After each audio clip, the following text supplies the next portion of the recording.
60 वर्ष की उर्मिला शहर के बाहरी हिस्से में अपने छोटे से घर में अकेली रहा करती थी। एक रात शहर में बहुत जोर का तूफान आया। जोर जोर से हवाएं और आंधी तूफान के साथ तेज बारिश होने लगी। उन आवाजों को सुनकर कोई भी घबरा जाता, लेकिन उर्मिला घर के सारे खिड़की दरवाजे बंद कर गहरी नींद में सो रही थी। रात के लगभग 12 बजे होंगे कि किसी ने उर्मिला के घर का दरवाज़ा खटखटाया। दरवाजे के खटखटाने की आवाज़ सुनकर उर्मिला की नींद खुलती है। आखिर इतनी रात को कौन आया होगा? उर्मिला जाकर दरवाज़ा खोलती है तो सामने लगभग 26 साल की बेहद सुंदर लड़की को खड़ा देख हैरान रह जाती है। कौन हो बेटा, और इतनी रात को इतने भयंकर तूफान में कहाँ भटक रही हो? चाची, आपने मुझे पहचाना नहीं? मैं आपकी दूर की रिश्तेदार शालिनी। अरे हाँ, बचपन में तुझे देखा था।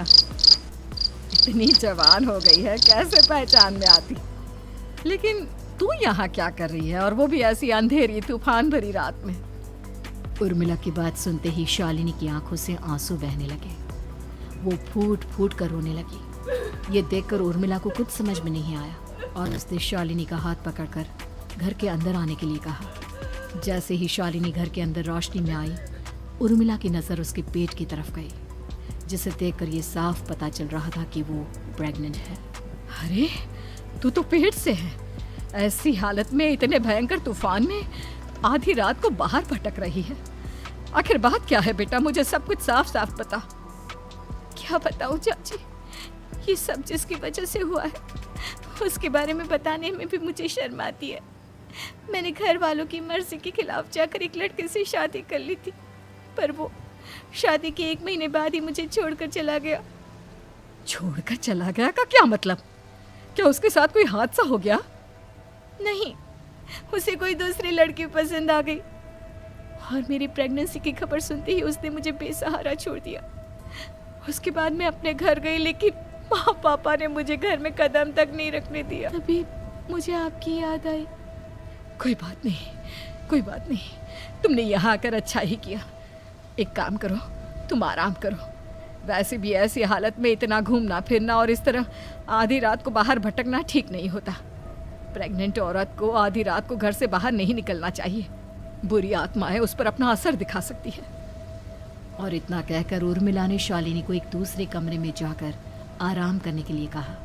लेकिन जैसे ही शालिनी अपने कमरे में जाने लगी, अचानक से उर्मिला ने उसे रोक लिया। एक बात बताओ बेटा, तुम्हारा कौन सा महीना चल रहा है? पेट देखकर तो लगता है कि लगभग 6 महीने पूरे हो गए होंगे।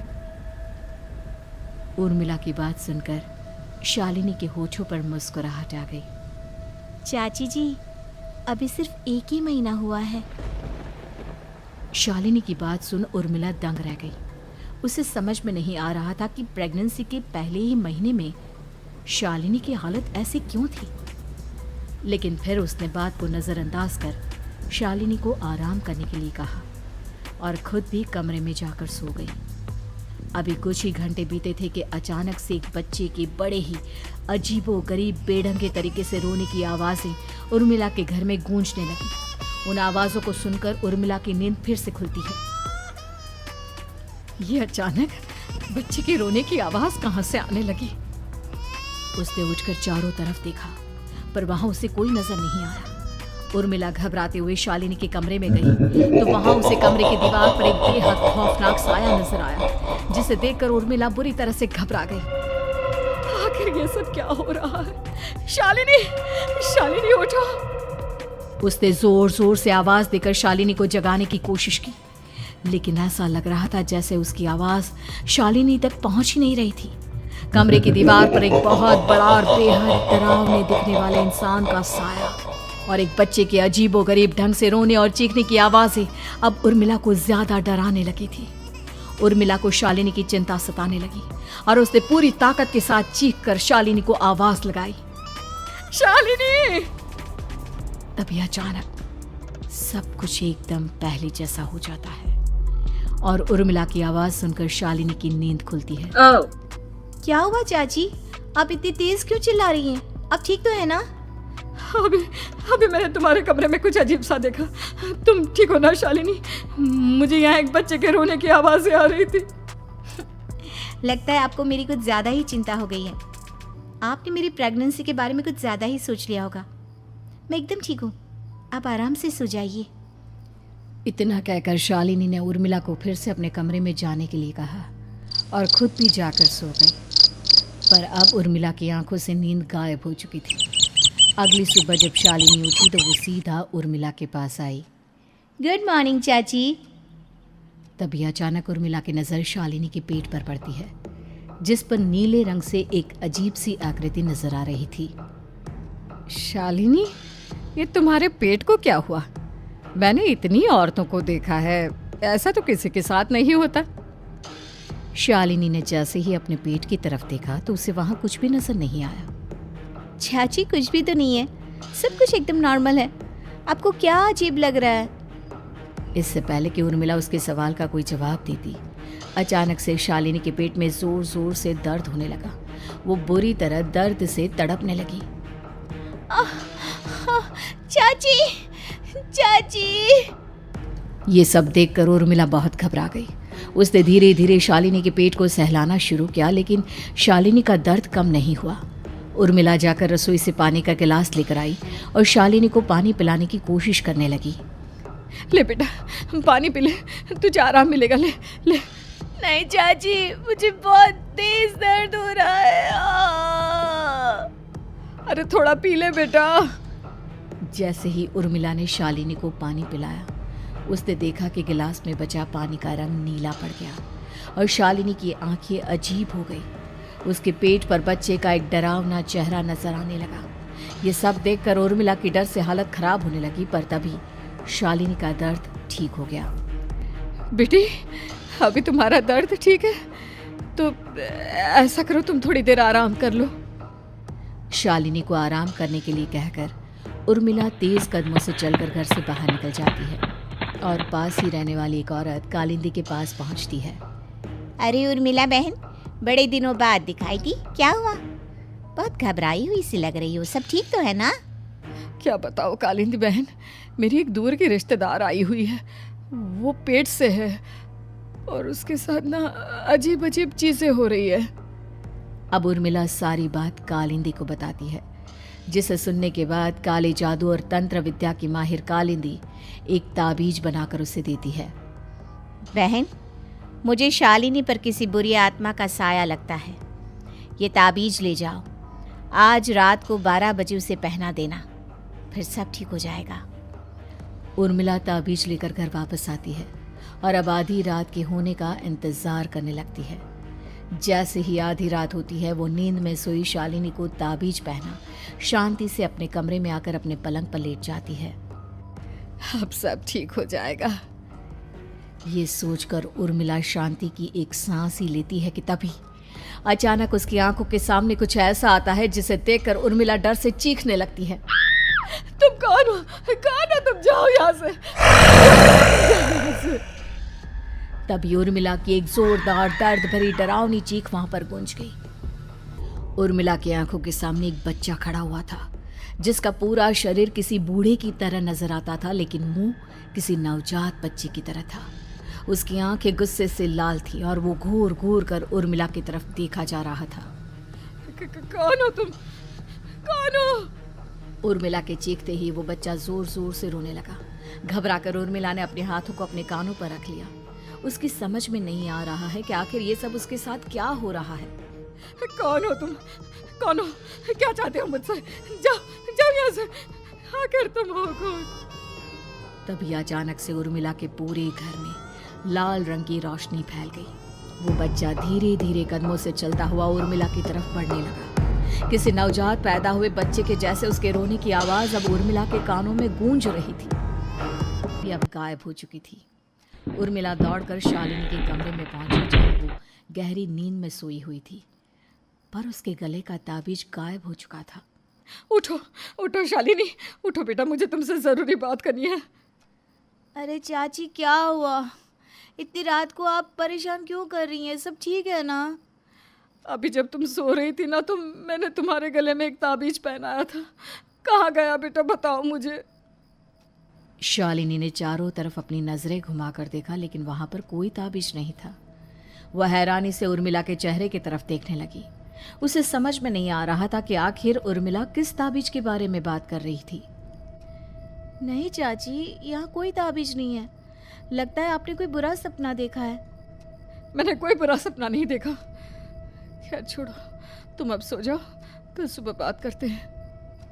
डर और घबराहट की वजह से उर्मिला की आंखों से नींद तो जैसे बिल्कुल गायब हो गई थी। अगली सुबह उर्मिला बिना कोई देर किए गांव के बाहर एक छोटी सी झोपड़ी में रहने वाले बूढ़े पंडित के पास पहुंची। पंडित जी, मेरी मदद कीजिए। अरे आओ आओ उर्मिला, क्या हुआ? सब ठीक तो है ना? क्या बताओ पंडित जी, बहुत बड़ी मुसीबत है। मेरी दूर की एक रिश्तेदार लड़की पेट से है और उसके साथ बहुत डरावनी चीजें हो रही है। कल रात को तो एक अजीब सा दिखने वाला बच्चा मेरी आंखों के सामने आकर खड़ा हो गया था। ये तुम क्या कह रही हो? मुझे साफ साफ बताओ कि आखिर तुमने क्या देखा? उर्मिला ने अपने साथ हुई बीती रात की पूरी घटना पंडित जी को बताई, जिसे सुन पंडित जी के माथे पर चिंता की लकीरें उभर आई। अनर्थ होने वाला है, अनर्थ। बरसों पहले भी उस हैवान ने एक लड़की के पेट से जन्म लिया था और उसके बाद उस शहर को पूरी तरह से तबाह कर दिया। कैसी विपदा पंडित जी, कैसे बात कर रहे हैं आप? बताइए मुझे, और इसका उपाय क्या है? इसका उपाय तो है, लेकिन बहुत कठिन है। हो सकता है कि उस उपाय को करने के दौरान तुम्हारी जान भी चली जाए। मुझे मेरी जान की कोई परवाह नहीं, पर आप जिस तबाही के बारे में बात कर रहे हैं, बस वो नहीं होनी चाहिए। लाखों लोगों की जान बचाने के लिए मैं कुछ भी करूंगी। तो ठीक है, मेरी बात ध्यान से सुनो। बरसों पहले एक भयानक तांत्रिक ने अपनी तंत्र क्रिया के जरिए एक मासूम लड़की के साथ रिश्ता बनाकर उसके पेट से जन्म लिया था। इस तरह से वो अपने जैसे लोगों की संख्या इस दुनिया में बढ़ाना चाहता था। आपके कहने का मतलब है कि शालिनी के पेट से भी उस शैतान को जन्म लेना है, इसलिए उसने उसके साथ ये सब किया है। ठीक पहचाना तुमने। अब मैं तुम्हें एक ऐसा सिंदूर दूंगा जिसे तुम्हें ले जाकर उस लड़की के पेट पर लगाना होगा। क्या ऐसा करने से सब कुछ ठीक हो जाएगा? नहीं उर्मिला, ये सब इतना आसान नहीं। जिसके बाद उर्मिला दबे कदमों से शालिनी के कमरे में पहुंच गई। मुझे ये करना ही होगा। अब उर्मिला ने धीरे धीरे शालिनी के पेट पर पंडित जी का दिया सिंदूर लगाना शुरू किया। उर्मिला के हाथ बुरी तरह से कांप रहे थे। उसके एक हाथ में चाकू था जिससे वो पेट काटने वाली थी। उर्मिला ने एक नज़र शालिनी के चेहरे की तरफ देखा और फिर डरते हुए उसके पेट पर चाकू चलाना शुरू किया। कमाल है, मैं इसका पेट काट रही हूँ और ये आराम से सो रही है। इसे दर्द नहीं हो रहा क्या? तभी अचानक उर्मिला के कानों में बच्चे की रोने की आवाज सुनाई देने लगी। उसने घबराकर चारों तरफ देखा, पर वहां पर कोई नहीं था। बस रोने की आवाज लगातार आ रही थी। उर्मिला बिना रुके लगातार शालिनी के पेट को काटती रही। उसे इस बात का भी ध्यान रखना था कि सिंदूर बच्चे के बूढ़े आदमी वाली शरीर के हिस्से पर ना लगे। कुछ ही देर में वो हैवानी बच्चा उर्मिला के हाथों में था। उसने बड़ी ही सावधानी से उस बच्चे को बाहर निकाला और पंडित जी के कहे अनुसार उसे घर से दूर जलाने के लिए ले गई। पर तभी उसके सामने वही बूढ़े शरीर और बच्चे के चेहरे वाला बच्चा आ गया। अपनी गोद में और सामने भी बच्चे को देखकर उर्मिला हैरान रह गई। मुझे मांगी, मुझे इतनी हिम्मत कैसे है तुम्हारी? तुम पैदा नहीं हुए हो और मुझे पता है जब तक तुम्हारा जन्म नहीं हो जाता तो मुझे कुछ नहीं कर सकते। इतना बोलते ही उर्मिला तुरंत उस बच्चे को घास के ढेर पर फेंककर उसमें आग लगा देती है, जिसके तुरंत बाद वो बूढ़े आदमी के शरीर और बच्चे के चेहरे वाला अजीब तांत्रिक रूप भी वहां से गायब हो जाता है। कुछ देर बाद उर्मिला घर पहुंचती है तो वो ये देखकर हैरान रह जाती है कि शालिनी का पेट अपने आप जुड़ चुका था। शुक्र है भगवान का और उन पंडित जी का, अब सब ठीक हो जाएगा। सुबह शालिनी सोकर उठती है तो अपना पेट देख पूरी तरह घबरा जाती है। चाची, चाची ये सब क्या हो गया? मेरा पेट अचानक कम कैसे हो गया? मेरा बच्चा कहाँ गया चाची? बेटी, वो बच्चा नहीं एक खतरनाक तांत्रिक था। जो तुम्हारे कोख से जन्म लेकर सबको मार देना चाहता था, वो पैदा होते ही तुम्हारी जान भी ले लेता। इसलिए मैंने पंडित जी के बताए उपाय से उसका खात्मा कर दिया है। अब सब ठीक है। शालिनी को उर्मिला की बात समझ में नहीं आती, जिसके बाद शालिनी को पूरी बात उर्मिला आराम से समझाती है। अब वो दोनों ही भगवान का शुक्र अदा करती हैं और एक साथ रहने लगती हैं।